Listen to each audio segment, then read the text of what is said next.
누가복음 19장 1절로 10절입니다.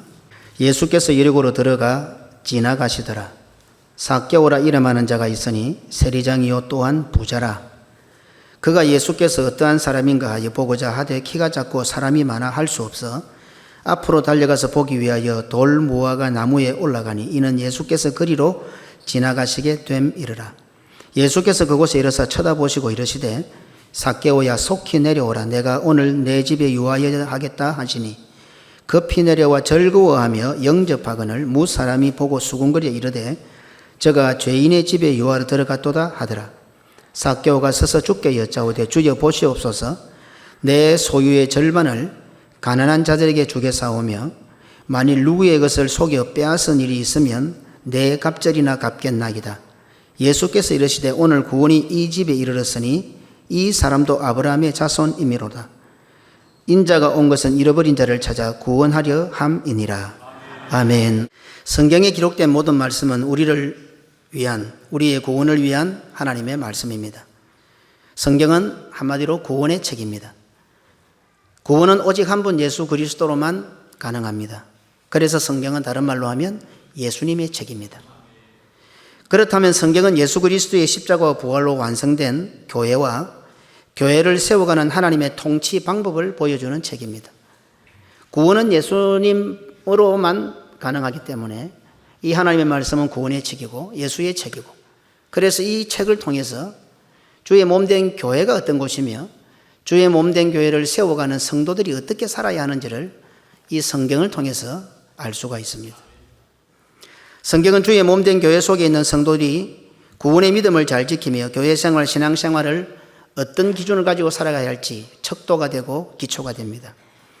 그래서 성경은 예수 그리스도의 몸된 교회를 나타내는 교회론과 그 교회를 세워가는 직분자의 모습을 나타내는 직분론이 가득 담겨 있습니다. 이 모든 것들은 교회 속에 있는 성도들이 비록 이 땅을 밟고 살지만 결국에는 천국의 생활을 누리게 하는 방법입니다. 하나님의 말씀입니다. 하늘의 책입니다. 구원받은 백성들을 위한 책입니다. 그러면 이 말씀대로 살면 결국은 우리가 이 땅에 발을 붙여 살지만 하늘을 맛본다는 뜻입니다. 천국을 맛본다는 뜻입니다. 하나님의 품을 맛본다는 뜻이 됩니다. 교회는 삼위 하나님의 임재하심으로 시작됩니다. 오늘 우리가 걸어서 교회를 온 것 같지만 실상은 성령 하나님께서 먼저 나에게 오셨기 때문에 우리의 걸음이 하나님을 향하여, 교회를 향하여 오게 된 것입니다. 성도의 구원도 하나님의 임재하심, 하나님의 찾아오심으로 시작됩니다. 오늘 우리가 예수를 믿게 된 것, 믿음을 갖게 된 것은 먼저 하나님께서 나를 찾아오셨기 때문입니다. 예수님께서는 삭개오를 찾아오셨습니다. 삭개오는 예수님을 만났습니다. 성경은 예수님을 만난 삭개오의 반응을 정확하게 기록하고 있습니다. 예수님을 만난 삭개오는 재산의 반을 팔아 가난한 자들에게 나누어 주겠다고 합니다. 예수님을 만난 삭개오는 만약에 남의 것을 빼앗은 것이 있다면 4배로 갚겠다고 고백합니다. 누가복음 19장 8절입니다. 삭개오가 서서 주께 여짜오되 주여 보시옵소서. 내 소유의 절반을 가난한 자들에게 주겠사오며 만일 누구의 것을 속여 빼앗은 일이 있으면 내 갑절이나 갚겠나이다. 그 다음이 신기합니다. 그러자 바로 예수님께서 삭개오를 향하여 구원을 선언하십니다. 누가복음 19장 9절입니다. 예수께서 이르시되 오늘 구원이 이 집에 이르렀으니 이 사람도 아브라함의 자손임이로다. 아멘. 소유의 절반을 바치고 나머지 절반도 예수님께 바쳐 처분을 기다리니 곧바로 예수님께서는 구원을 선포하십니다. 예수님의 반응이 어떻습니까?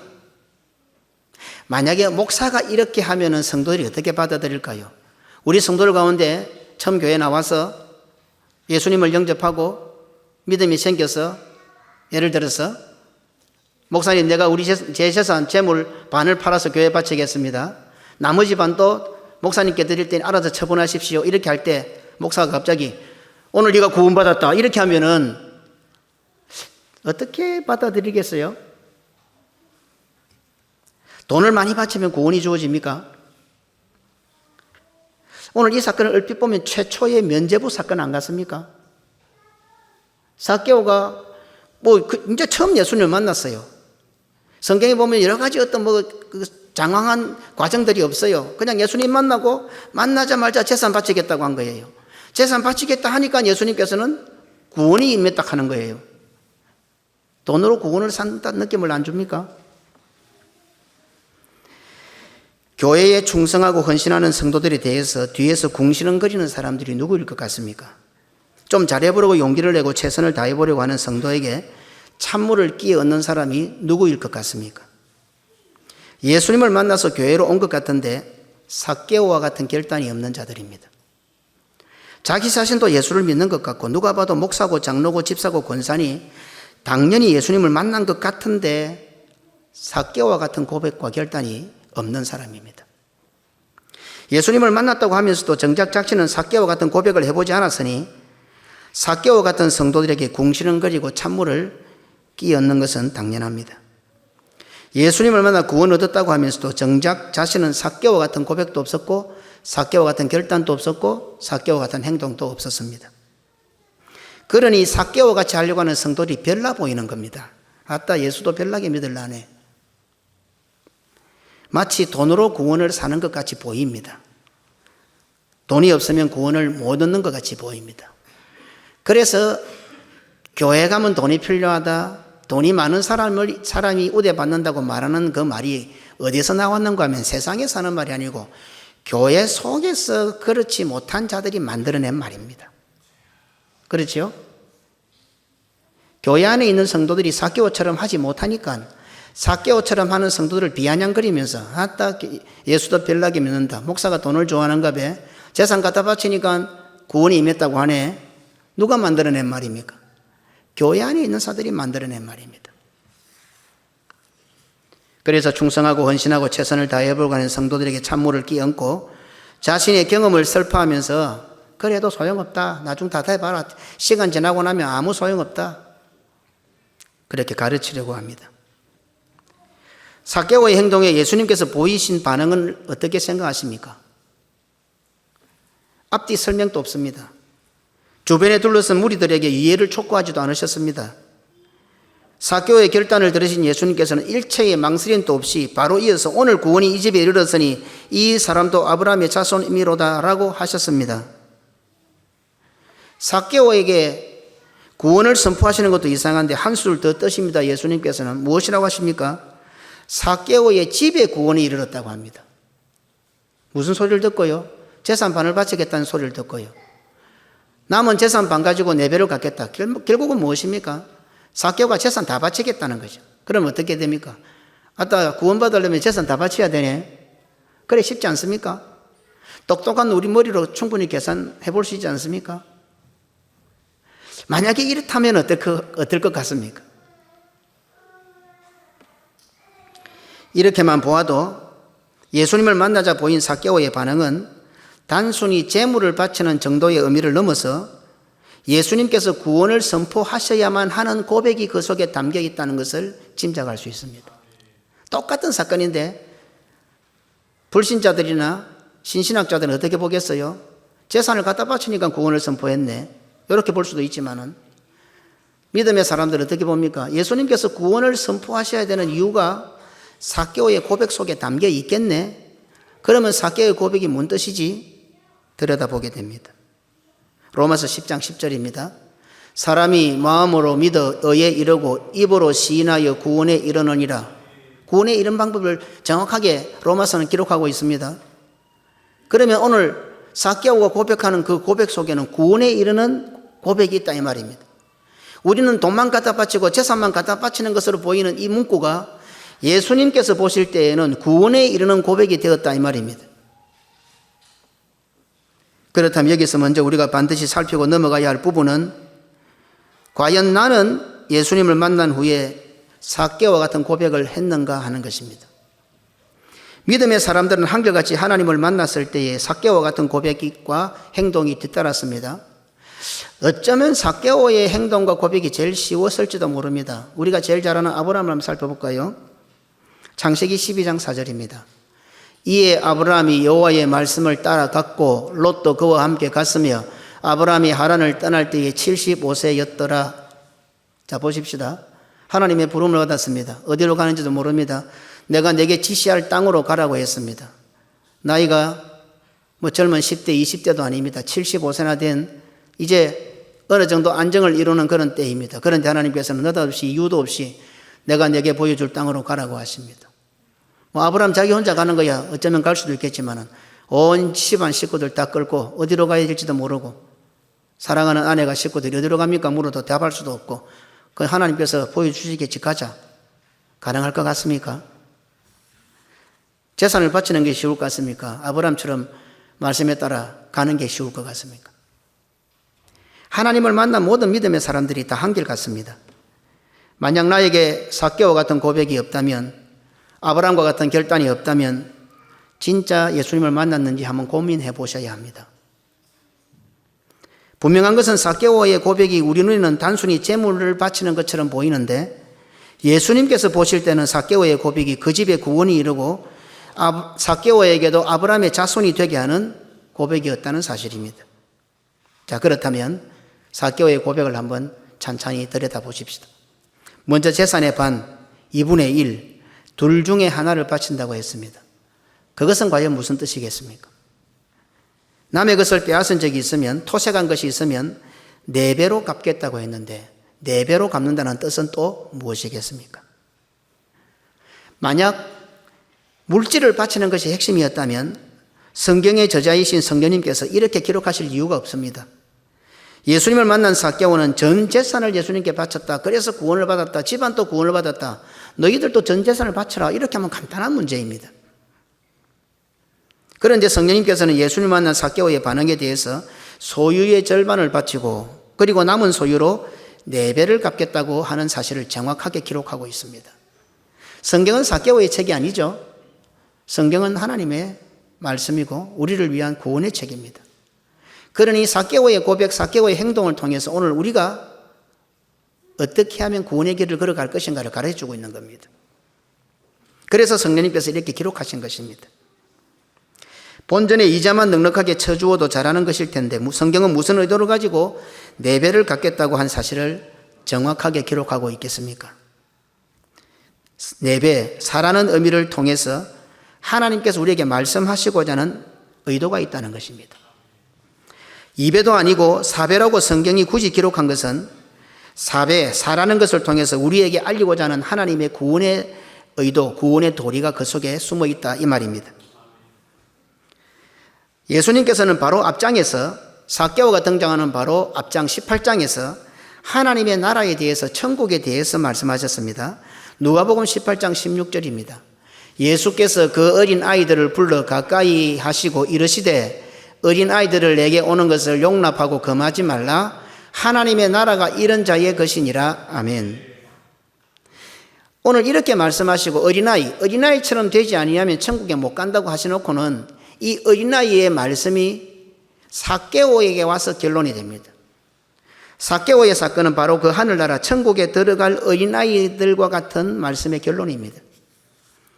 예수님께서 삭개오에게 구원을 선언하신 것은 삭개오가 이제 천국에 들어갈 수 있는 어린아이가 되었다라는 뜻이 그 속에 담겨 있습니다. 오늘 이 사건이 바로 18장 앞절 어린아이와 연결되기 때문입니다. 한마디로 예수님을 만난 삭개오는 이제 하늘나라에 들어가게 되었고 천국에 들어가게 되었고 예수님 속으로 들어가게 되었다라는 뜻이 이 속에 포함되어 있습니다.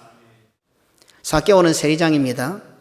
오늘날 우리도 오해하고 정죄하고 있는 죄인, 많은 사람들도 예수님께서 삭개오의 집에 들어가니까 죄인과 함께 하신다고 이렇게 정죄했습니다. 죄인으로 정죄한 사람입니다. 삭개오는 모든 사람을 살피고 체크하고 숨긴 것까지도 찾아내고 그리고는 세금을 부과하고 세금을 거두어야 하는 참 외롭고 힘든 어른으로 살아가는 사람이었습니다. 세리 중에서도 장이었으니 자신이 하는 것뿐 아니라 자신이 거느리는 세리들까지도 책임져야 하고 돌아보아야 하고 그 모든 것들을 주관해야 하는 어른이었습니다. 그런 삭개오가 예수님을 만나는 순간에 자신의 손에 쥐고 있던 모든 것을 다 놓아버렸습니다. 오늘까지 자신의 인생이라고도 할 수 있는 재물, 아니 자신보다 더 소중한 재물을 예수님을 만나는 순간에 다 놓아버렸습니다. 실제로 오늘날 살아가는 사람들도 자신보다 자신이 가진 것이 더 소중하지요.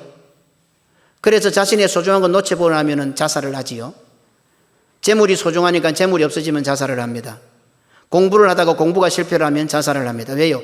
자신보다 자기가 쥐고 있는 게 더 소중하니까요. 아마 삭개오도 그랬을 겁니다. 세리의 세월들을 살았다가 이제 세리장까지 되었으니까 그 손에 재물들이 부자라고 성경 기록하고 있거든요. 아마 그것이 자신의 인생의 목적이었을 거예요. 그러니 자기 자신보다도 자신의 인생에는 재물이 더 소중했을 겁니다.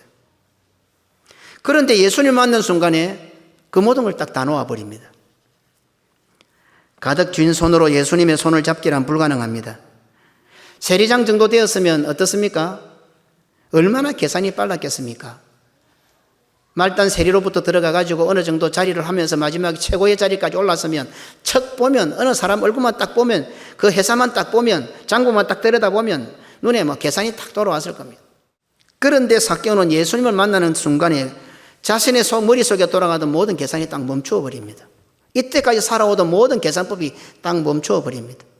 오로지 세금을 거두고 세금을 징수하고 자기 재산을 불리고 그것으로 한평생의 계산이 되어 있는데 예수님을 만난 순간에 그 계산법이 딱 멈추는 거예요. 우리가 예배 시간에 침묵하잖아요. 내 생각도 내려놓고 내 마음도 내려놓고 내 욕구도 내려놓고 모든 우리의 요구사항도 내려놓고 하나님께서 이 시간 나에게 뭐라고 하시는지 한번 들어보자. 주일날 한 2, 3분도 안 되는 그 시간만이라도 모든 것을 침묵하고 입을 닫고 하나님의 입을 주시하자. 예? 삭개오는 그냥 예수님의 손을 잡아야 되겠다는 일념밖에 없었습니다. 그래서 삭개오는 자신의 손에 있던 모든 것을 다 내려놓고 예수님의 손을 잡았던 겁니다. 인생에 자기가 살아오면서 수많은 재물들 부자였으니까 얼마나 많이 지고 있었겠어요. 얼마나 많은 계산과 노하우를 가지고 있었겠어요. 인생을 살아가는 방법이 얼마나 다양했겠어요. 그런데 갑자기 예수님을 만난 순간에 정지가 돼버린 거예요. 그리고 자기 손에 있던 모든 것이 다 내려놓고 그냥 예수님 잡은 거예요. 우리가 눈에 볼 때는 재물을 바친 것 같고 재산을 바친 것 같은데 사실은 알고 보면 뭡니까? 예수님의 손을 잡았던 거예요.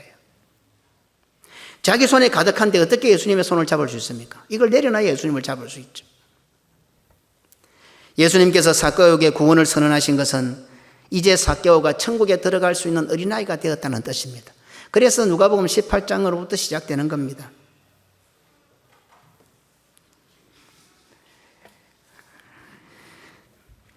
누가복음 19장 8절입니다. 삭개오가 서서 주께 여짜오되 주여 보시옵소서 내 소유의 절반을 가난한 자들에게 주겠사오며 만일 누구의 것을 속여 빼앗은 일이 있으면 내 값들이나 갚겠나이다. 이전까지는 거두는 데 계산을 잘했습니다. 그런데 이제는 무엇입니까? 퍼주는 데 계산이 잘 되는 거예요. 이제까지는 전부 다 내 것의 계산이 잘 되었는데 이제는 당신 거라고 하는 계산이 잘 되는 거예요. 완전히 바뀌어버린 거죠. 삭개오는 오직 예수님의 손 하나 붙잡고 부모의 손 하나만 잡아도 세상 다 얻은 것처럼 행복해하는 어린아이가 되어버렸습니다.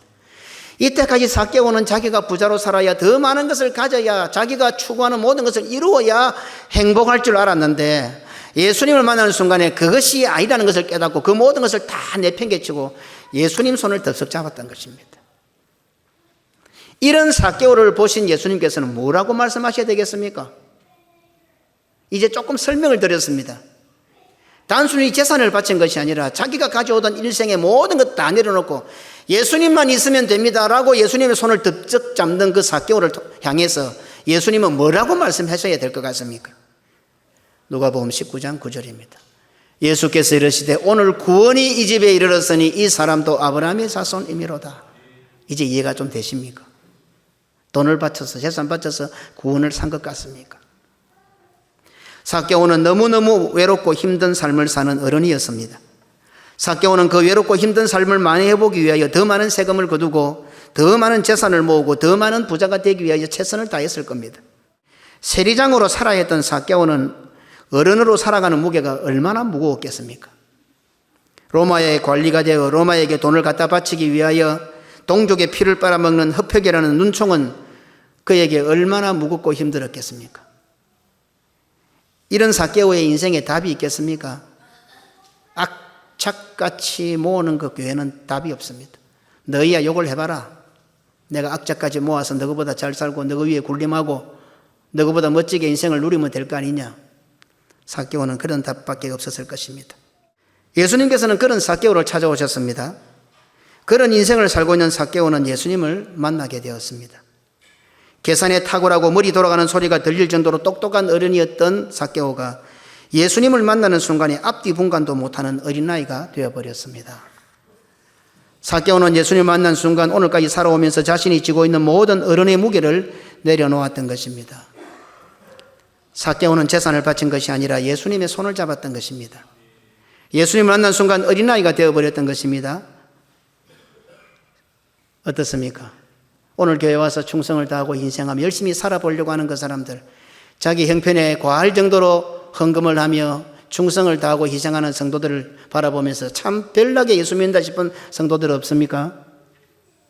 미련해 보이죠? 오늘 삭개오가 바로 그런 모습으로 예수님께 다가가고 있습니다. 그런 고백을 하고 있습니다. 삭개오는 어린아이처럼 예수님을 받들게 되었던 것입니다. 마가복음 10장 15절입니다. 내가 진실로 너희에게 이르노니 누구든지 하나님의 나라를 어린아이와 같이 받들지 않는 자는 결단코 그곳에 들어가지 못하리라 하시고. 무슨 문제입니까? 물질의 문제입니까?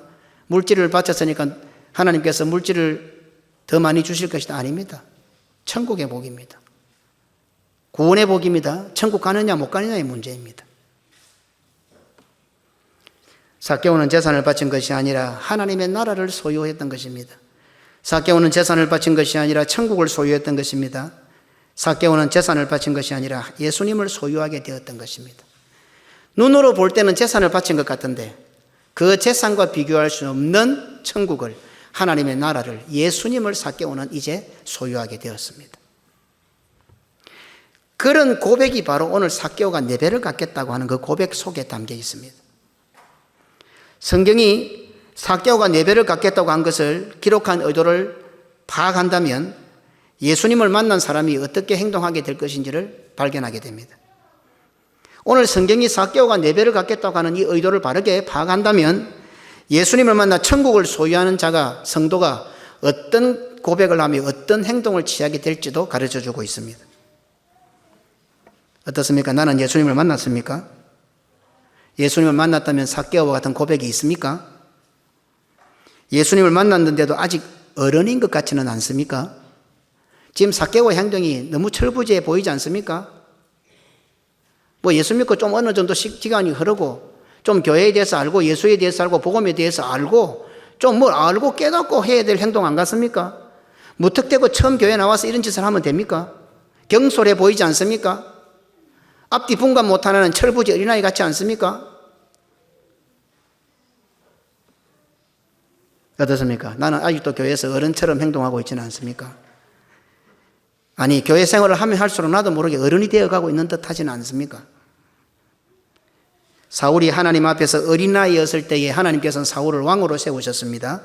사무엘상 15장 17절입니다. 사무엘이 이르되 왕이 스스로 작게 여길 그때에 이스라엘 지파의 머리가 되지 아니하셨나이까. 사울이 자기를 작게 여길 때에, 사울이 자기를 어린아이로 여길 때에 하나님께서는 사울을 높이 들어 왕으로 세우셨습니다.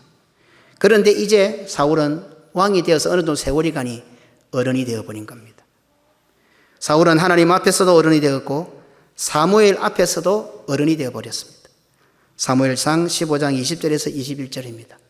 사울이 사무엘에게 이르되 나는 진실로 여호와의 목소리를 청종하여 여호와께서 보내신 길로 가서 아말렉 왕 아강을 끌어왔고 아말렉 사람을 진멸하였으나 다만 백성이 그 마땅히 멸할 것들 중에서 가장 좋은 것으로 길갈에서 당신의 하나님 여호와께 제사하려고 양과 소를 끌어왔나이다 하는지라. 얼마나 듣기 좋습니까? 여호와의 목소리를 청종했다. 여호와께서 보내실 길로 갔다. 하나님께 제사드리기 위해서 좋은 것을 가지고 왔다. 이보다 더 좋은 표현이 있습니까? 사울은 하나님 앞에서도 선지자 앞에서도 자신의 기준이 생겨버렸고 자신의 주장이 생겨버렸고 자기 행동이 앞서게 되었습니다. 하나님의 말씀 앞에서도 이유와 변명이 생기게 되었습니다. 그래서 가문이슬로 하나님과 선지자까지 속여보려고 하나님보다 더한 어른이 되어버렸습니다. 창세기 3장 5절입니다. 너희가 그것을 먹는 날에는 너희 눈이 밝아 하나님과 같이 되어 선악을 알 줄 하나님이 아심이니라. 이지 선악과를 따먹고 하나님처럼 자기도 선악을 알게 되었다고 사울은 착각했습니다. 하나님께서는 이런 사울에게 사무엘을 통하여 호통을 치십니다. 사무엘상 15장 23절입니다. 이는 거역하는 것은 점치는 죄와 같고 완고한 것은 사신 우상에게 절하는 죄와 같음이라. 왕이 여호와의 말씀을 버렸으므로 여호와께서도 왕을 버려 왕이 되지 못하게 하셨나이다 하니. 아멘. 간혹 어린아이들이 기가를 부리고 고집을 부리고 땡깡을 부려도 그런 어린아이 행동을 거역한다, 완고한다고 표현하지 않습니다. 오늘 아이들이 나와서 막 말 안 듣고 이래 자기 마음대로 고집을 부리고 어떤 때는 들어놓고 땡깡을 부려도 그런 아이를 보고 거역한다, 완고하다 이렇게 표현하지 않습니다. 거역하고 완고한 것은 고집불통의 어른들을 가리키는 표현입니다. 사울은 하나님과 선지자 앞에서 거역하고 완고한 어른처럼 행동하고 있습니다. 하나님께서 사무엘을 통해서 하나님 말씀을 지금 지적하는데도 하나님 말씀 앞에서 자기의 주장을 내세우고 있습니다. 아니, 하나님을 위해서 했는데, 하나님 앞에 제사 드리기 위해서 했는데, 자기가 하는 방법이 하나님의 방법보다 좋은 거예요. 자기가 하는 방법이 선지자의 방법보다 좋은 거예요. 자기가 하는 방법이 성경에 말씀하는 말씀의 방법보다 더 좋은 거예요. 사무엘은 이런 사울을 향하여 사신 우상에게 절하는 자, 우상 숭배자라고 경고했습니다. 오늘날 목회자의 사명, 설교자의 사명이 무엇일 것 같습니까? 하나님을 대신해서 책망하고 호통치고 야단을 쳐서 성도들이 하나님 앞에서 어른 행세를 못하게 하는 겁니다. 그게 목회자, 설교자의 사명입니다. 우리는 부단히 어른이 되려고 그래요. 어떻습니까? 아빠 하고 손잡고 따라다니고 아빠 손만 잡으면 천하를 다 얻은 행복했던 그 아이들이 머리가 우러지고 중학생, 고등학생, 대학생, 직장을 가고 장가를 가고 이제 목소리가 커집니다. 자연스럽게 어른이 되어 가는 거예요. 그런데 그런 이런 습성들이 교회에 와서 하나님 앞에서도 그래요. 교회에 와서 세월이 가고 경험이 쌓이니까 목회자 앞에서도 자기가 목회자보다 더 어른이 되어 가는 거예요. 그래서 설교자는 어떻게 하면 부단하게 어른이 되지 못하게 하기 위해서 하나님 앞에서 금방 떨지 마라. 목회자 앞에 금방 떨지 마라. 호통을 치는 거예요. 금방 떨고 고집 부리고 완고하면 우상을 섬기는 죄가 된다. 듣기 싫어하는 소리일 것 같아서 입을 다물고 내가 이런 말하면 나를 안 좋아할 것 같아서 입을 다물면 그게 사꾼 목자입니다. 그게 사꾼입니다. 제가 어떤 말을 하면 성도들이 좋아하고 어떤 말을 하면 성도들이 안 좋아할 줄 제가 모르겠습니까? 제가 바보입니까? 바보 같아요. 어째 보면. 어떤 말 하면서 여러분들이 좋아할 줄 내가 알잖아요. 그런데 왜 꼭 아픈 말을 해야 됩니까? 왜 꼭 듣기 싫은 소리를 해야 됩니까? 왜 고함을 질러야 됩니까? 성도들이 우상 숭배하는 죄를 지으면 안 되기 때문에 호통을 치는 거예요. 그런데 사울은 끝까지 변명으로 일관합니다. 사무엘상 15장 24절입니다. 사울이 사무엘에게 이르되 내가 범죄하였나이다. 내가 여호와의 명령과 당신의 말씀을 어긴 것은 내가 백성을 두려워하여 그들의 말을 청종하였음이니이다. 이제 다 속이 드러났습니다. 속이 드러나니까 어떻습니까? 회개하는 것 같습니다. 내가 범죄했습니다. 내가 하나님의 명령과 당신의 말씀을 어겼습니다. 회개하는 것 같습니다. 그런데 그 다음이 문제입니다. 다른 사람에게 책임을 전가하고 백성을 핑계 삼는 것은 거역하고 완고한 어른들이 하는 상투적인 방법입니다. 성도들이 하나님 앞에 회개하는 척 하지 마세요. 회개하세요. 그냥. 완고하고 고집센 어른들이 뭡니까? 회개하는 척 합니다. 다른 사람을 핑계댑니다. 다른 사람을 변명합니다. 사울은 자신이 왕의 자리에 있으니 제일 큰 어른인 줄 알았습니다. 모두가 다 그렇게 알고 있지요. 다 큰 어른으로요. 그러니 자신은 왕이니까 자신은 거역한다, 완고하다는 생각조차도 할 수가 없습니다. 그거는 부하가 하는 일이죠. 부하가 거역하고 부하가 완고한 거지 왕은 뭐 거역하고. 그러니 사울은 자기가 거역한다, 완고하다 이런 생각 자체도 그런 의식 자체도 없는 겁니다. 오늘 동일한 시간에 동일한 목사를 통해서 동일한 공간에서 똑같은 설교를 듣는데도 불구하고 듣는 귀는 두 가지 부류로 나누어집니다. 어린아이와 같은 성도들은 말씀에 아멘합니다. 이놈 겁을 주면 겁내고 놀래고 먹힙니다. 잘했다고 칭찬 안 하면 마냥 좋아합니다. 잘했다고 한 손에 하드를 지어주면 막 그것이 세상에서 최고 행복한 것인 줄 알고 좋아합니다. 어린아이들은 예수님의 손 하나만으로 만족합니다.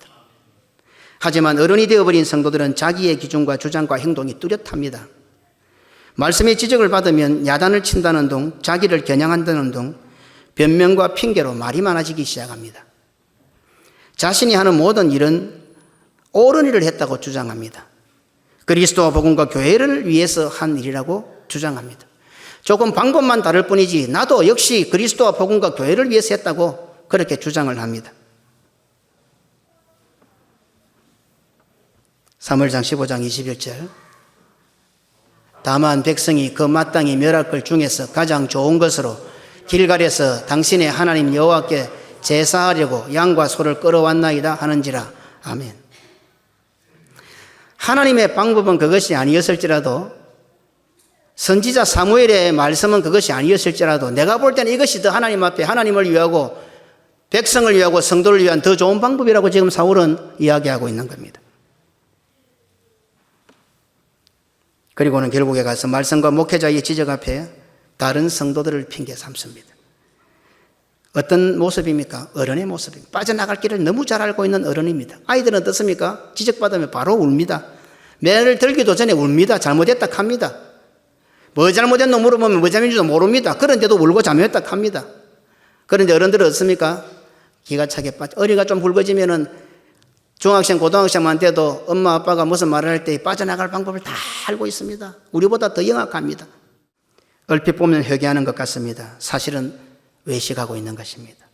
왕이라는 자리에서 최고의 어른 행세를 해놓고선 뭐라고 합니까? 백성을 두려워하고 백성의 말을 따랐다고. 이제 어떠세요? 여론을 중요시했다고 지금 말을 하고 있습니다. 오늘날 모습 같지 않습니까? 성경은 그런 행동을 취하는 사울을 향하여 또다시 말씀합니다. 사무엘상 15장 23절입니다. 이는 거역하는 것은 점치는 죄와 같고 완고한 것은 사신 우상에게 절하는 죄와 같음이라. 왕이 여호와의 말씀을 버렸으므로 여호와께서도 왕을 버려 왕이 되지 못하게 하셨나이다 하니. 점치는 죄입니다. 사수를 행하는 죄입니다. 우상에게 절하는 죄입니다. 그냥 거역한 것 같은데, 그냥 하나님 앞에 더 좋은 방법을 제시한 것 같은데, 그냥 목회자에게 더 좋은 방법을 제시한 것 같은데, 오늘 성경은 단호하게 말씀합니다. 우상 숭배의 죄, 사신 우상에게 절하는 죄라고 사무엘은 경고하고 있습니다. 하나님 앞에서, 선지자 앞에서 어른인 체 하는 사울은 우상 숭배자가 되었습니다. 혹시 그렇게 은혜롭던 설교가 갑자기 귀에 들어오지 않는 성도가 있습니까? 혹시 그렇게 좋던 교회가 갑자기 멀게 느껴지는 성도가 있습니까? 시간만 나면, 틈만 나면 김밥이라도 사들고 오뎅이라도 사들고 교회로 달려오고 싶었는데 그 마음이 갑자기 서먹해진 사람들은 없습니까? 혹시 그렇게 좋던 목사님과 성도들이 갑자기 거리가 생긴 것 같고 서먹해 여겨지는 분은 없습니까? 범사에 감사하던 사람이 갑자기 이유가 많아지고 말이 많아진 것이 무엇 때문일까요? 분명히 그렇게 된 이유가 있을 것입니다. 그렇지만 결론적으로 말해 보십시다. 아무리 그럴듯한 이유가 있고 타당성이 있다 하더라도 성도로 살아가는 삶에 주일날 강단에서 나오는 설교를 통해서 은혜를 받지 못하고 교회와 멀어지고 목회자와 성도들 사이가 서먹하게 되는 것보다 더 중요한 거 있습니까? 오늘 성도들에게 있었어요. 아무리 타당한 이유가 있어도 적어도 주일에 와서 하나님의 은혜를 받고 말씀을 통해 위로를 받고 말씀의 은혜를 받고 목회자와 성도들과 아름다운 관계를 누리고 이것보다 더 중요한 게 있느냐 이 말입니다. 혹시 가만히 있었는데 저절로 그렇게 된 것 같습니까? 오늘까지 교회 생활을 하면서 얼마나 많은 어려움과 위기가 있었지만 잘 이겨왔던 자들이 바로 우리들 아닙니까? 얼마나 우리가 많은 위기가 있었습니까? 2000년도에 교회가 그렇게 분쟁이 되고 나누어지는 아픔까지 겪고도 우리가 살아남은 자들입니다. 중간중간마다 얼마나 많은 충격적인 일들이 있었습니까? 사랑하는 이가 떠나갔습니다. 인간적으로는 괴롭고 힘든 순간들이었습니다. 그래도 이 자리를 지키는 우리들 아닙니까? 그런데 왜 지금 그렇게 되어가고 있습니까? 이유야 어쨌든 분명한 것은 본래의 자리로 돌아와야 합니다. 사울이 왕이 될 때 스스로 작게 여긴 때로 돌아오는 것 외에는 방법이 없습니다. 그렇지 않으면 그 결과는 사울의 결과입니다. 그냥의 적응을 잘못한 거 아닙니다. 방법이 다른 건 아닙니다. 우상 숭배 죄가 됩니다. 그러니 방법은 무엇입니까? 본래대로 돌아오는 길밖에 없습니다. 어금니를 꽉 깨물고 하나님 앞에 철저하게 회개하세요. 가슴을 뜯어내는 듯이 하나님 앞에 회개하세요. 돌아오기가 쉽지 않기 때문입니다. 왜요? 우리는 사울의 결과를 너무도 잘 알기 때문에, 미리암의 결과를 너무도 잘 알기 때문에. 단순히 인간관계가 회복되는 것을 뜻하는 것이 아닙니다. 믿음의 문제입니다. 신앙생활의 문제입니다. 천국을 소유하느냐 소유하지 못하느냐의 문제입니다. 오늘 예배의 시간에 내 마음에는 천국이 임한 것 같습니까? 아니면 지옥이 임한 것 같습니까? 말씀을 들으니 예수님이 훅 내 가슴에 치고 들어오시는 것 같습니까? 사탄이 들어와 있는 것 같습니까? 결론적으로 누가 손해입니까? 그게 무슨 문제입니까? 인간관계의 문제입니까? 계시록 2장 5절입니다. 그러므로 어디서 떨었는지를 생각하고 회개하여 처음 행위를 가지라. 만일 그러하지 아니하고 회개하지 아니하면 내가 내게 가서 내 촛대를 그 자리에서 옮기리라. 주님께서 하신 말씀이죠. 촛대가 옮겨진다는 말씀은 처음 행위를 가지지 않았을 때 사용하는 말씀입니다. 나는 좀 어떻습니까? 사울이 왕이 되절처럼 스스로 작게 이길 때, 스스로 내가 어린아이라고 이길 때 그 처음 행위를 가지고 있습니까? 아니면 왕이 되고 나니까 이제 어른이 되어버렸습니까? 그때는 촛대가 옮겨집니다. 촛대가 옮겨진다는 말씀은 회개하지 않을 때에 사용되는 말씀입니다. 말씀을 들으니까 회개할 마음이 생깁니까? 촛대가 견고해질 겁니다. 말씀을 듣는데 회개가 안 됩니까? 억한 심정이 더 굳세어집니까? 완고해집니까? 고집을 부립니까? 촛대가 옮겨질 것입니다. 촛대가 옮겨지기 전에 회개해야 합니다. 촛대가 옮겨지기 전에 회개하여 처음 행위를 가져야 합니다. 누군가의 영향을 받았음이 분명합니다. 그는 영향을 주어 떨어지게 만든 사람에 대해서는 언급하지 않겠습니다. 영향을 받아 떨어진 자가 회개하지 않을 때 촛대가 옮겨지는데 그런 영향을 준 자는 굳이 언급하지 않아도 얼마나 무서운 결과가 주어지겠습니까? 주님의 몸된 교회를 해친 자이기 때문입니다. 교회의 지체를 상하게 한 자이기 때문입니다. 살인한 것보다 더 나쁜 짓을 한 자이기 때문입니다. 마가복음 9장 42절입니다. 또 누구든지 나를 믿는 이 작은 자들 중 하나라도 실족하게 하면 차라리 연자맷돌이 그 목에 매여 바다에 던져지는 것이 나으리라. 차라리 실족하게 할 벽에서 죽이라고 했습니다. 성도를 실족하게 만들어 말씀의 은혜 받는 데 지장을 초래하고 교회와 멀어지게 만들고 목회자와 멀어지게 만들고 성도와 멀어지게 만드는 그것이 살인죄보다 더 크다고 했습니다. 영향을 받아 그렇게 되었다 하더라도 분명히 들으십시오. 책임은 본인에게 있습니다. 뱀의 말을 듣고 믿음이 생긴 하와는 하나님의 말씀도 거역하고 선악과를 따먹었습니다. 들어보니 그럴듯하거든요. 맞는 것 같거든요. 더 좋은 방법 같거든요. 이제 내가 선악과 따먹고 나도 하나님처럼 눈이 밝아서 선악을 분별하면 오히려 하나님께 더 잘 될 것 같거든요. 뱀의 말을 듣고 미혹받아 하와가 선악과도 따먹었는데 하나님의 말씀도 거역했는데 하물며 미혹하는 말에 믿음이 생기면 목회자 정도는 아무것도 아닙니다.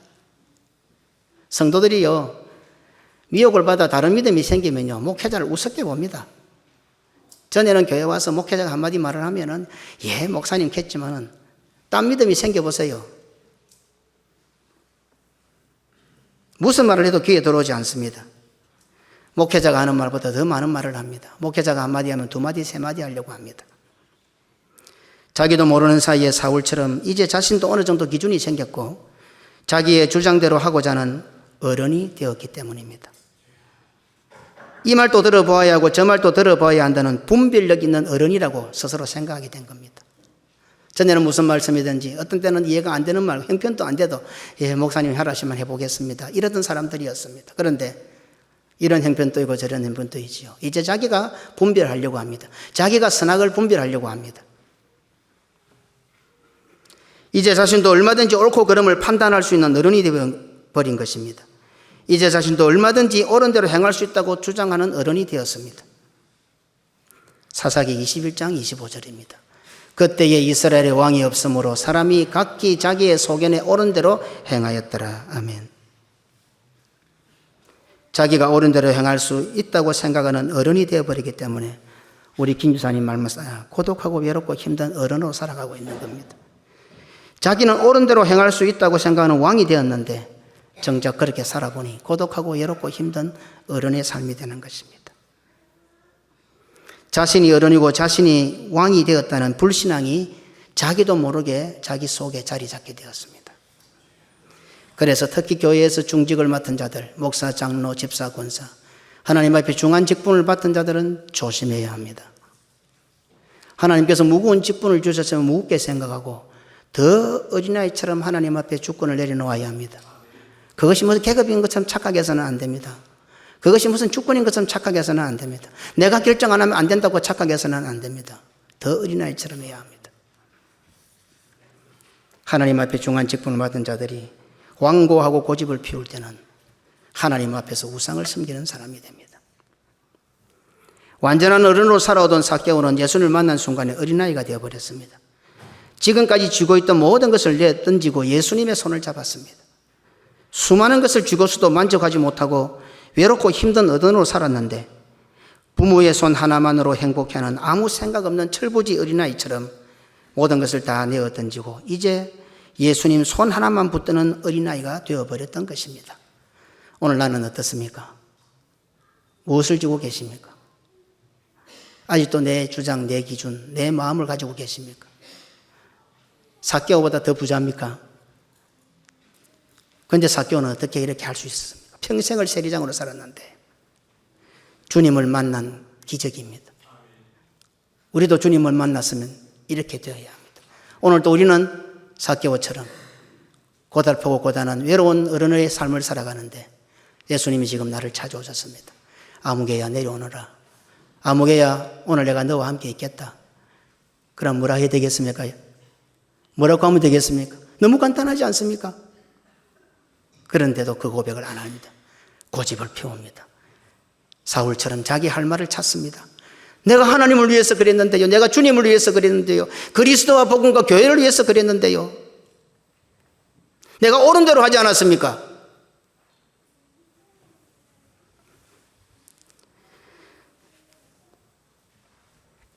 삭개오의 결단과 행동은 4배를 갚겠다고 한 고백 속에 담겨져 있습니다. 그래서 다음 시간에 4배가 무슨 뜻인지 살펴보겠습니다. 성경에서 4배가 무슨 뜻이 있는지를 살펴보겠습니다.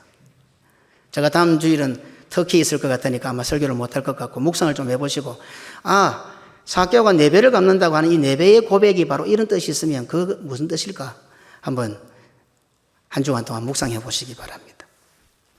삭개오의 고백과 행동은 구원에 이르게 했습니다.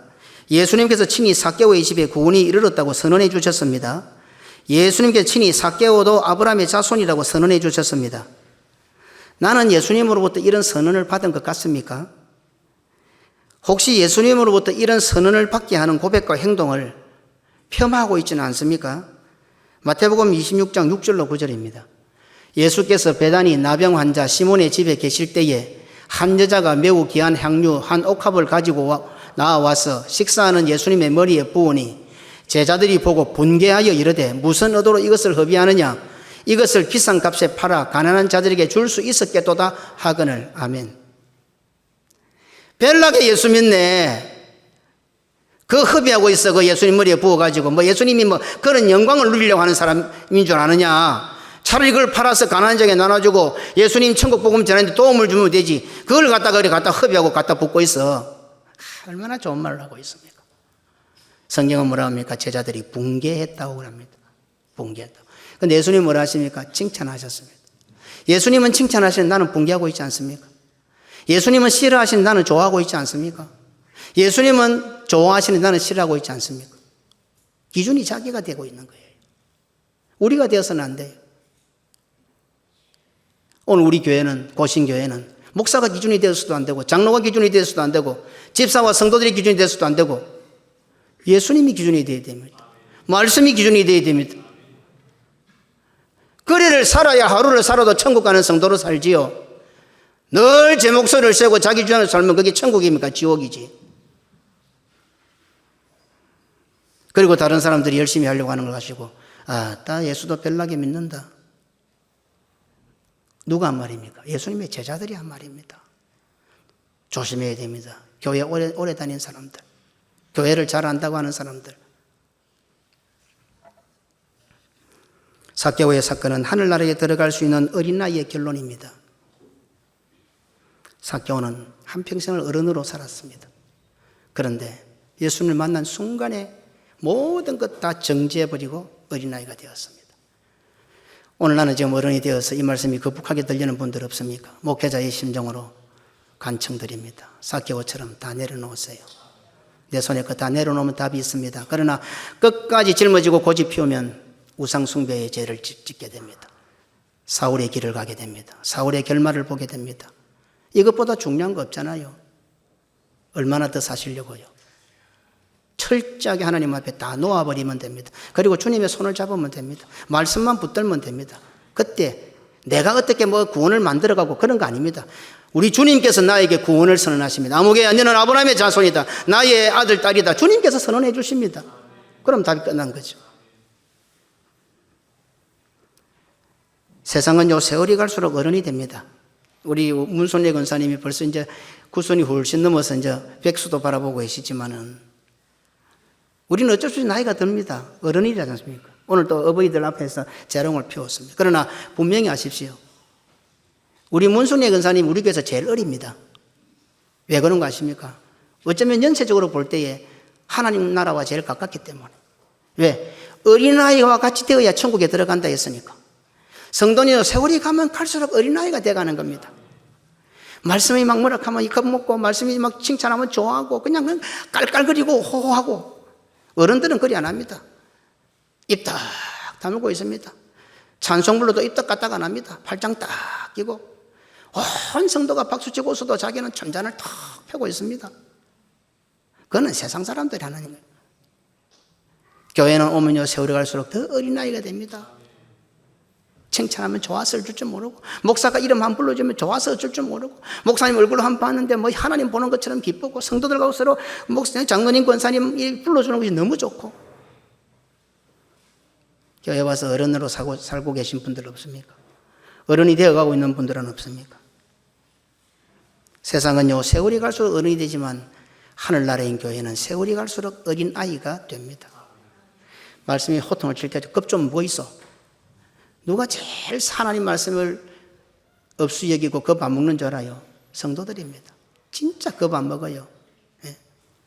예수 안 믿는 사람들은 목사고 하면 피우던 담배도 끕니다. 그런데 성도는 어떻게 합니까? 목사 욕하는 걸 쉽게 합니다. 교회 욕하는 걸 쉽게 합니다. 성도들 욕하는 걸 쉽게 합니다. 하나님 욕하는 걸 쉽게 합니다. 우리가 이단이라고 생각하는 모슬렘들은 자기 앞에서 알라를 욕하면 바로 사람을 목을 칼로 쳐 죽입니다. 그래도 그건 죄가 아닙니다. 거룩한 행동을 한 겁니다. 우리는 진짜 하나님을 섬기는데 내 입을 가지고 하나님을 욕을 하고 내 입을 가지고 우리 교회를 욕을 하고 내 입을 가지고 자기 교회 목사를 욕을 하고 기가 안 찹니까? 우리 성도들은 그런 사람 없겠지만 그리 하지 마십시오. 자기 얼굴에 침 뱉는 게 아니고 자기 얼굴에다 똥바가지 덮어 씌우는 거예요. 어디 할 데가 없어서 다른 교회 가서 우리 교회를 욕을 해요. 어디 할 데가 없어서 다른 교회 가서 우리 교회 성도들을 욕을 해요. 어디 할 데가 없어서 다른 교회 목사들한테 가서 자기 교회 목사를 욕을 해요.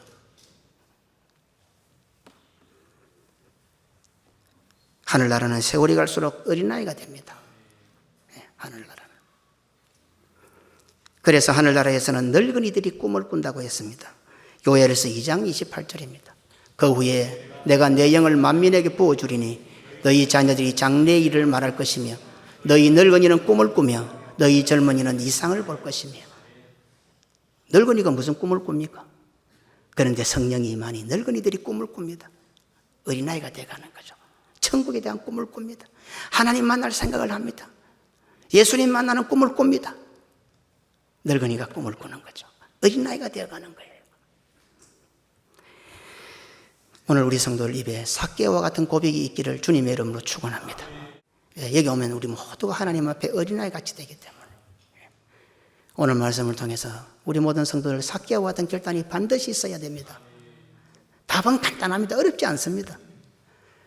그런데 이 완고하고 고집센 것이 이것이 안 꺾이는 거예요. 안 꺾이는 거. 기도하세요. 그걸 놓고 기도해야 돼요. 하나님 나의 고집샘과 완고함이 꺾여지게 하옵소서. 아멘 하고 그냥 내려놓으면 되는 거예요. 그 많은 부자 삭개오 재산 내려놓는 게 쉬웠겠어요? 우리는 지금 11조라도 그 못해가 쩔쩔매고 고민되고 교회 사는 헌금 좀 해보자 하면 그거 막 고민이 돼가지고 쩔쩔매는데 어떻게 예수님을 처음 만난 사람이 갑자기 모든 걸 다 내려놓습니까? 참 살아가는 삶에 이런 것들이 있습니다. 우리가 뭐 돈 초월한다지만 초월이 안 되잖아요. 그죠? 그런데 삭개오는 그 모든 것 다 내려놓았습니다. 그걸 내려놨다는 것은 우리도 가능성이 있다. 믿음만, 예수님만 만나면요, 불가능한 것도 결단할 수 있어요. 나는 죽어도 결단 못하지만 예수님께서 나와 함께 하시면 결단할 수 있는 힘을 주시는 거예요.